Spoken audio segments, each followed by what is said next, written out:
miter saw stand that I'm building is mainly built out of 3/4 inch plywood and 2x4s. I'd start by cutting my 3/4 inch sides, 2 of them, and making sure the edges are all perpendicular and square to each other. I screwed 2 of the uprights to each side using 2-inch screws. After I've got the sides assembled, I use my router with a round over bit and round over the edges on 3 of the edges, leaving the top edge fairly sharp.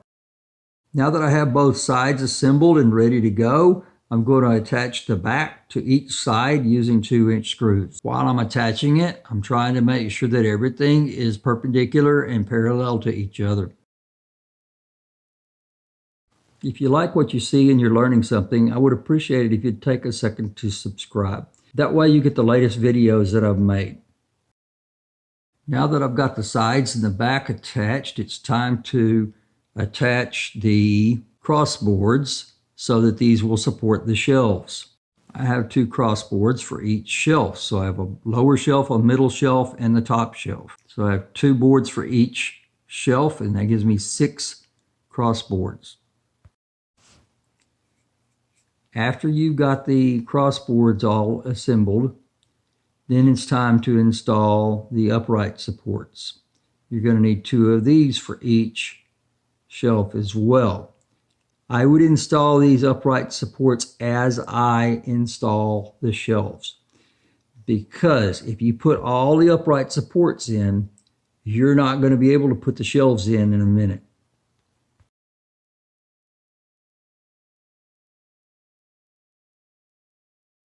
So the sequence would go, you install all the crossboards and all the upright supports for the bottom shelf, and then you put the shelf in. Then you install the upright supports and the crossbars for the second shelf, and then you put the shelf in. And then you install the crossboards and the upright supports for the top shelf, and then you put the shelf on.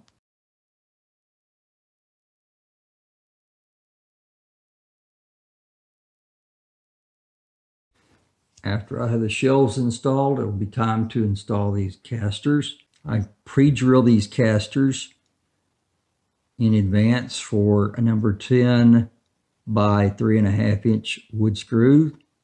So I install 4 screws per caster. I really like these casters.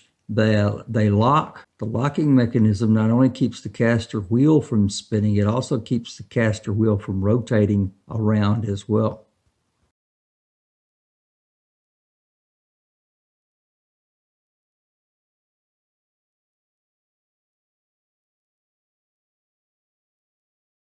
Now comes the fun part of installing the miter saw onto the station. I'm using 5/16 18 bolts that are about 2 inches long for my miter saw. I'm using 4 of them.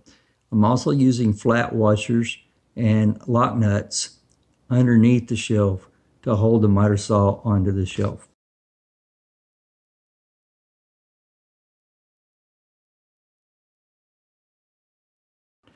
The leaf spacers are installed, and now it's time to install the leaves. I use a piano hinge and install all the little screws into the hinge.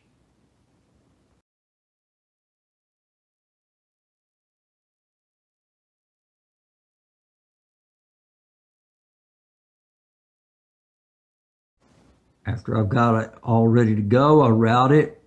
I round over the edges with a router and then sand it for painting. Using clamps as a third hand is always nice, so that you don't have to hold something while you try to attach it.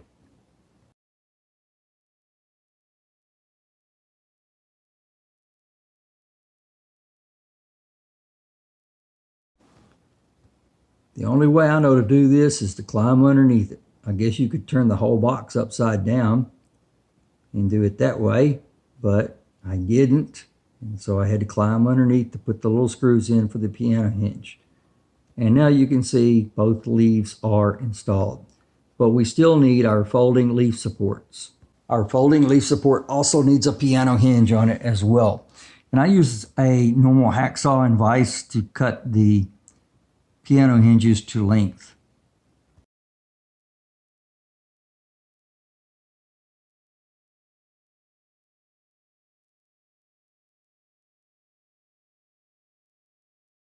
It's not necessary, but I decided to make a triangle cutout in my leaf supports in order to kind of dress the cabinet up a little bit.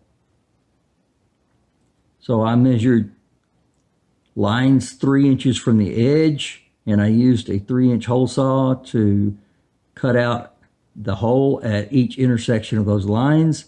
And then I used a circular saw to continue to cut out the triangle. After I cut out the triangle, I used a round over bit in my router to round over the edges and a sander to smooth it out and get it ready to paint. Now, you've got to be very careful on how you install this leaf support. You want that leaf support to hold that leaf horizontal whenever it's extended. And when it's not extended, you want it folded so that the leaf can fold over it and hide it away.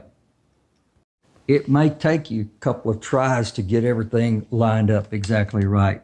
I also use a bottle jack and a board to help hold the leaf up while I'm trying to get these adjustments made.